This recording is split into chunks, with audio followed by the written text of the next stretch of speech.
청약에 넣었다고 생각할게요. 연봉 4천에 종잣돈 3천만 원이면 이분이 과연 이거를 계약할 수 있을까요? 전세를 맞추든 대출을 받든 절대로 감당할 수 없는 금액이다. 그래서 이게 경쟁률이 지금 200대 1이 넘었거든요. 엄청나게 많은 분들이 지원을 하셨는데 이걸 과연 감당 가능해서 하는 건지에 대한 의문점이 좀 들긴 하거든요.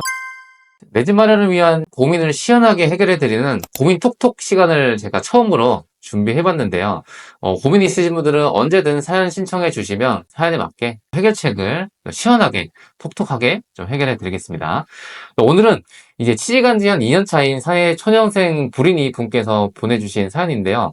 사연자님이 자세하게 적어주셨어요. 간략하게 한번 살펴보도록 할게요. 사연자님이 지금 거주하고 있는 지역은 경기도의 고양시에 계시고 연봉은 4천만 원, 그리고 28살, 사회초년생이라서 모은 돈이 3천만 원 정도 있다고 하시네요. 질문이 어땠냐? 청약이 요즘 너무 핫한데 선당 후공 관심을 좀 많이 가지고 있어요.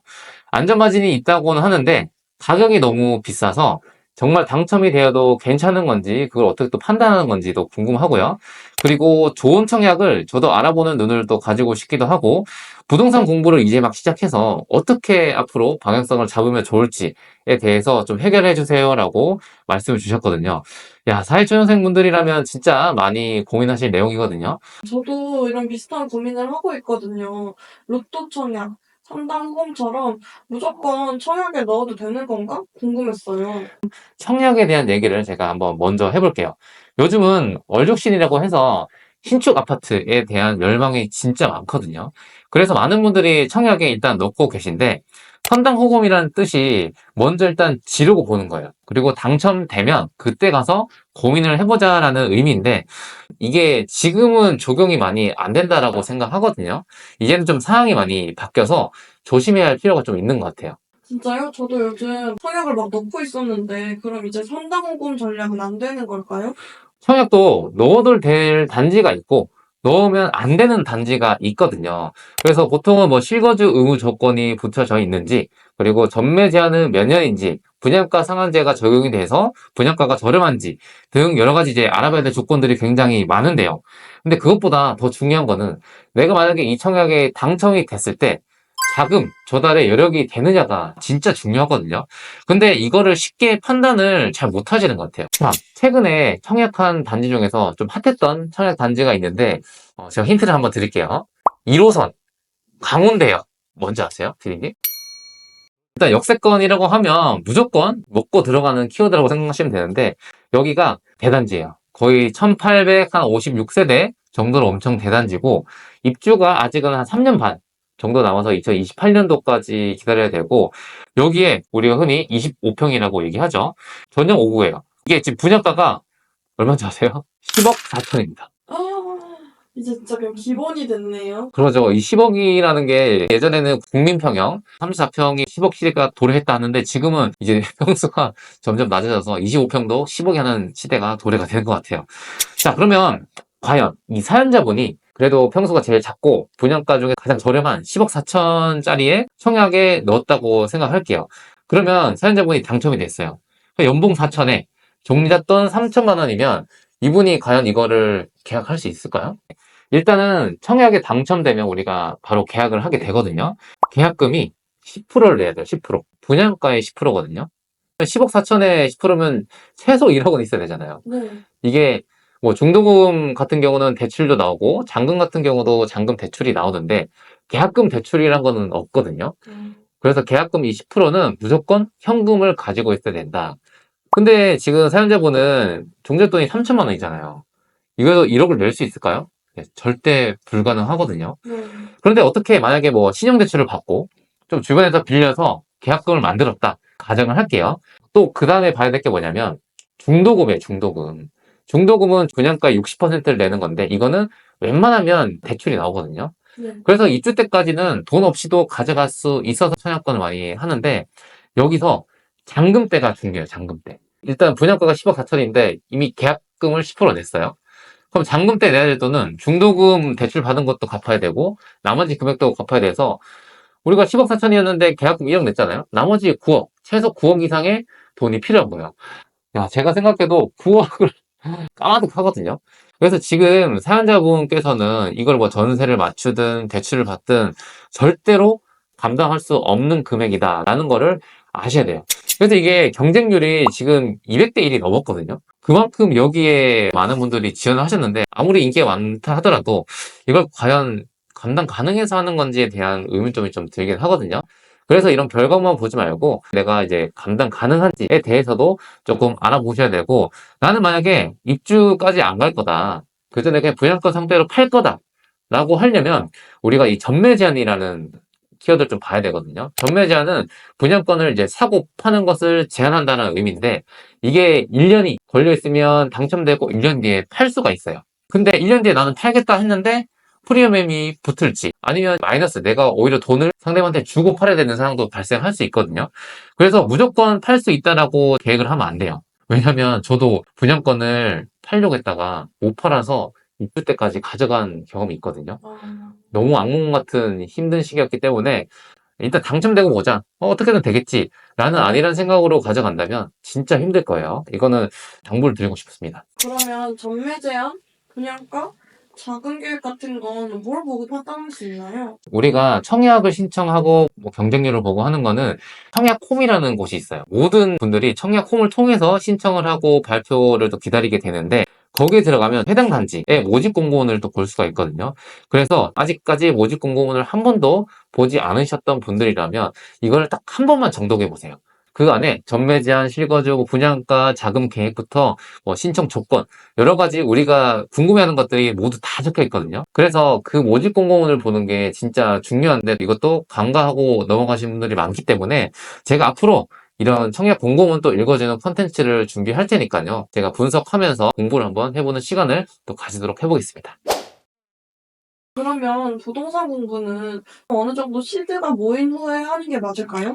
시드가 모이고 나서 부동산 공부를 하게 되면 늦거든요. 그래서 이제 막 관심을 가지게 된 분들은 부동산 공부를 이제 어떻게 시작하고 어떤 방향성을 가져야 될지 당황해하고 계신데요. 특히 돈을 어느 정도 다 모아야 부동산을 살 수 있고 이제 그때부터 공부해야 된다고 생각하시는 분들이 꽤 있는 것 같아요. 제가 좀 직접적인 조언을 좀 해드리자면, 부동산에 관심을 가지려면 그 전에 어떤 확신이 좀 필요하거든요. 어떤 확신이냐면 바로 돈 공부예요, 돈 공부. 우리는 자본주의 시장에 살고 있으면서 이 돈 공부가 안 돼 있으면 정말로 부동산 투자도 할 수가 없거든요. 부동산을 하시려는 분들한테 가장 중요한 게 뭐냐면 대출이에요, 대출. 이 대출을 받는 것에 대해서 진짜로 회의적인 생각을 가지신 분들이 많거든요. 제가 상담을 하게 되면 예비 신혼부부분들은 배우자 한 명이 대출 받는 거에 대해서 너무나도 두려워한다, 회의적이다, 많이 있거든요. 그래서 진짜 이 생각을 바꾸지 못하면 부동산을 지속하는 거는 진짜 쉽지 않은 영역이라서 마인드셋이 꼭 필요합니다. 그래서 이런 마인드셋은 책을 보거나 아니면 유튜브 영상을 보면서 좀 깨우치는 게 가장 좋고요. 이제 이거는 강력 추천인데, 유튜브에 EBS 검색하시면 자본주의 시리즈라는 게 있거든요. 제가 봤을 때는 이거 진짜 중요해요. 모든 내용이 알기 쉽게 설명했으니까 이거 보시고, 그리고 부동산 책은 분야별로 한 10권 정도만 보면 내용이 다 비슷비슷하기 때문에 네, 겹치는 내용이 많아서 금방 읽을 수 있을 겁니다. 자, 그러면 일단 기초적인 내용을 배웠다면 그 다음 스텝이 중요하잖아요. 제 커뮤니티에 계신 분들한테 한번 여쭤봤어요. 공부를 어떤 방식으로 하냐 답변을 받아봤는데, 유튜브, 인스타, 영상으로만 공부하시는 분들의 비율이 과반수 이상이었어요. 근데 진짜 그게 다가 아니다. 제가 수년 동안 공부를 해보면서 느낀 게, 효율적인 공부 방법을 좀 말씀드리자면, 처음 배우시는 분들 그리고 다른 분야에도 적용을 할 수가 있어요. 자, 저는 무조건 강의를 들어보시는 거 추천드려요. 그러면 이게 뭐 또 강의 팔이 하려고 그러냐? 진짜 그게 아니거든요.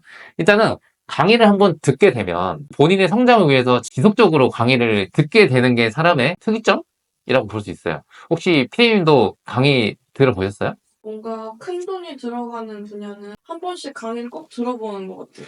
그게 진짜 현명한 방법이거든요. 그 왜 들어야 되냐면, 일단 강의란 것 자체가 내가 가지 못한 길, 경험한 사람들한테 이대로 가야 되는지 아니면 가지 말아야 될 방향성까지 얻을 수가 있거든요. 그게 정말 중요해요. 이 경험의 차이.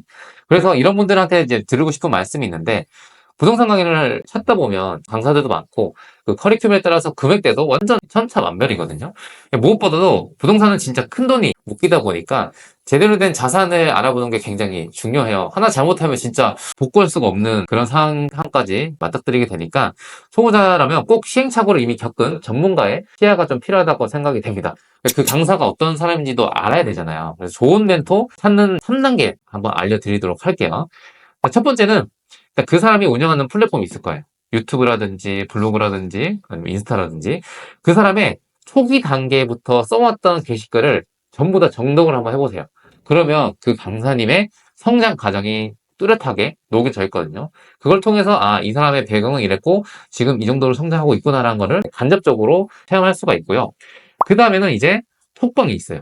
보통 그 사람이 운영하는 커뮤니티가 있기 때문에 거기서 사람들이 올라오는 질문들, 부동산 지식들을 어떻게 풀이해서 본인의 인사이트를 풀어나간지를 한번 보시게 된다면 그분에 대해서 파악할 수 있는 좋은 기회가 될 거고요. 그리고 마지막으로 요즘은 무료 강의를 진짜 많이 해요. 저도 주기적으로 하거든요. 그렇게 하게 되면 그 사람의 전달력은 얼마나 좋은지, 준비 자료는 또 어떤지, 인사이트는 또 어떤지 종합적으로 판단했을 때 나랑 결이 맞다면 그때 이 사람이 원데이 특강이라든지 좀 저렴하게 하는 또 특강 살펴보시고 이게 나와 결이 맞다면 또 큰 금액대로 접근해 보시는 것을 추천을 드리고 있습니다. 결국 강의를 통해서 이제 나의 방향성을 다져가는 시간이 꼭 필요하다고 저는 말씀을 드리고 싶고요. 그 이후에는 여러분들이 스스로 노력할 수 있는 본인의 영역이라고 또 생각하시면 돼요. 이렇게 해서 오늘 사회초년생분의 고민을 좀 들어봤는데 부동산에 처음을 관심을 갖게 되시는 분들이라면 누구나 한 번쯤은 이제 고민해왔을 법한 사연을 제가 가져왔고요. 당장 매수하지 못하더라도 꾸준히 공부하고 시장에 관심을 가진다면 좋은 기회를 맞이할 수 있으니까 그 점 한번 유의해 주시고요. 고민 톡톡을 이제 시작했으니까 댓글에 사연을 남겨주시면 그 사연을 선별해서 좋은 해결책을 알려드리도록 하겠습니다. 12월이 되면서 세미나를 특별하게 또 준비를 했습니다.